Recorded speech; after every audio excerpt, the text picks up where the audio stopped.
ಶಾಸಕರಿಗೆ 2 IPL ticket. ಶಾಸಕರು ಕೇಳಿದ್ದು 4 ಟಿಕೆಟ್, ಕೆಎಸ್ಸಿಎ ಕೊಟ್ಟಿದ್ದು 2 ಟಿಕೆಟ್. ಸದ್ಯಕ್ಕೆ 2 ಟಿಕೆಟ್ ನೀಡೋದಾಗಿ ಭರವಸೆ. ನಾಳೆ ಐಪಿಎಲ್ ಮ್ಯಾಚ್ಗೆ 2 ಟಿಕೆಟ್ ವಿತರಣೆ. ಮುಂದಿನ ಮ್ಯಾಚ್ಗೆ 4 ಟಿಕೆಟ್ ಬಗ್ಗೆ ನಿರ್ಧಾರ. ಡಿಕೆಶಿ ಜೊತೆ ವೆಂಕಟೇಶ್ ಪ್ರಸಾದ್ ಮಹತ್ವದ ಮಾತುಕತೆಯನ್ನು ನಡೆಸಿದ್ದಾರೆ. ಇನ್ನು ಬಹಳಷ್ಟು ಜನ, ಲಕ್ಷಾಂತರ ಕೋಟ್ಯಾಂತರ ಜನ ಕಾದು ಕುಳಿತಿರುವಂತಹ ಐಪಿಎಲ್ ಇನ್ನೇನು ಆರಂಭಕ್ಕೆ ಕ್ಷಣ ಗಣನೆ ಶುರುವಾಗ್ಬಿಟ್ಟಿದೆ. ಈ ಸಂದರ್ಭದಲ್ಲಿ ಆಗಲೇ ನಾವು ಗಮನಿಸಿದ್ವಿ, ಮೊನ್ನೆ 10 ನಿಮಿಷಕ್ಕೆ ಎಷ್ಟರ ಮಟ್ಟಿಗೆ ಟಿಕೆಟ್ ಸೋಲ್ಡ್ ಔಟ್ ಆಯಿತು ಅಂತ ಹೇಳಿ.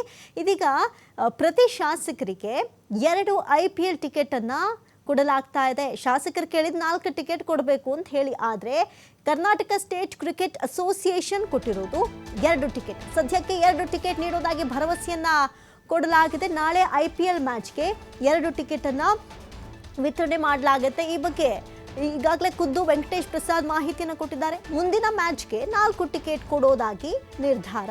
ಡಿಕೆಶಿ ಜೊತೆ ವೆಂಕಟೇಶ್ ಪ್ರಸಾದ್ ಮಹತ್ವದ ಮಾತುಕತೆ ನಾವಾಗಲೇ ಗಮನಿಸೋದಾದ್ರೂ ಕೂಡ ಸರ್ಕಾರ ಈ ಬಾರಿ ಭಾರಿ ಮುಂಚೂಣಿಯಲ್ಲಿತ್ತು. ಎಲ್ಲಿ ನಮ್ಮ ಚಿನ್ನಸ್ವಾಮಿ ಕ್ರೀಡಾಂಗಣದಲ್ಲಿ ಮ್ಯಾಚ್ ನಡಿಬೇಕು ಎನ್ನುವಂತಹ ಆಗ್ರಹಕ್ಕೆ ಸರ್ಕಾರ ಬಹಳಷ್ಟು ಪಾಸಿಟಿವ್ ಆಗಿ ಡಿಸಿಷನ್ಗಳನ್ನು ತೆಗೆದುಕೊಳ್ಳೋದಾಗಿರ್ಬೋದು. ಗೃಹ ಸಚಿವರು, ಸಿಎಂ ಈ ರೀತಿಯಾದಂತಹ ಮೀಟಿಂಗ್ಗಳ ಮುಖೇನ ಭಾರಿ ಮುಂದಾಳತ್ವವನ್ನು ವಹಿಸಿ ಅಂತೂ ಇಂತೂ ಕೊನೆಗೂ ನಡೆಯಲ್ವೋ ಅನ್ನುವಂಥ ಹಲವು ಪ್ರಶ್ನೆಗಳ ನಡುವೆ ನಮ್ಮದೇ ರಾಜ್ಯದ, ಅದರಲ್ಲೂ ಕೂಡ ನಮ್ಮ ಬೆಂಗಳೂರಿನ ಚಿನ್ನಸ್ವಾಮಿ ಕ್ರೀಡಾಂಗಣದಲ್ಲಿ ಮ್ಯಾಚ್ ಆರಂಭ ಆಗೋದಕ್ಕೆ ಕೆಲವು ಕ್ಷಣಗಳು ಮಾತ್ರ ಬಾಕಿ ಇದೆ.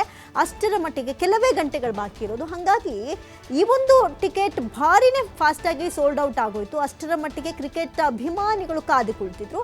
ಆದರೆ ಇಲ್ಲಿ ಪ್ರತಿ ಶಾಸಕರಿಗೆ 2 ಐಪಿಎಲ್ ಟಿಕೆಟ್. ಶಾಸಕರು 4 ಟಿಕೆಟನ್ನು ಕೇಳಿದ್ರಂತೆ, ಆದರೆ ಕರ್ನಾಟಕ ಸ್ಟೇಟ್ ಕ್ರಿಕೆಟ್ ಅಸೋಸಿಯೇಷನ್ ಕೊಟ್ಟಿರೋದು 2 ಟಿಕೆಟ್.